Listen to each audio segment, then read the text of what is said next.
Oman ആരോഗ്യമേഖലയിലെ തൊഴിൽ ശക്തിയെക്കുറിച്ച് മന്ത്രാലയം നടത്തിയ പഠനത്തിലാണ് നഴ്സിംഗ് മേഖലയിൽ 2015-നകം സമ്പൂർണ്ണ സ്വദേശിവൽക്കരണം നിർദ്ദേശിക്കുന്നത്.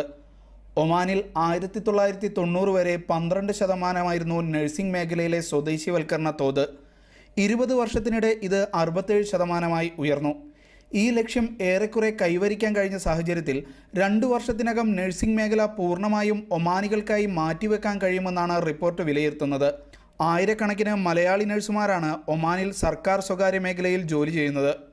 ഒമാനിൽ പൊതുവെ വിദേശീയരിൽ ഇന്ത്യക്കാരാണ് കൂടുതലുള്ളത്. അതും കൂടുതൽ മലയാളി നഴ്സുമാരാണ്.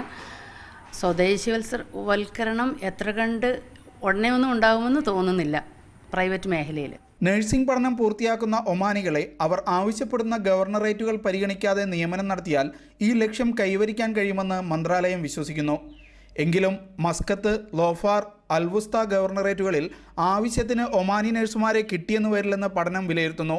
ഈ മേഖലകളിൽ 2015 മുമ്പ് 75% സ്വദേശിവൽക്കരണം നടപ്പാക്കണമെന്നാണ് മന്ത്രാലയം നിർദ്ദേശിക്കുന്നത്.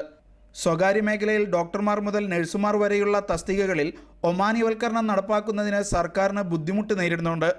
ഈ സാഹചര്യത്തിൽ സ്വകാര്യ ആശുപത്രിയിലെ ഒമാനി ജീവനക്കാർക്ക് മെച്ചപ്പെട്ട ശമ്പളവും ആനുകൂല്യവും മന്ത്രാലയം ഉറപ്പാക്കുമെന്നും റിപ്പോർട്ട് പറയുന്നു. Media 1, Muscat.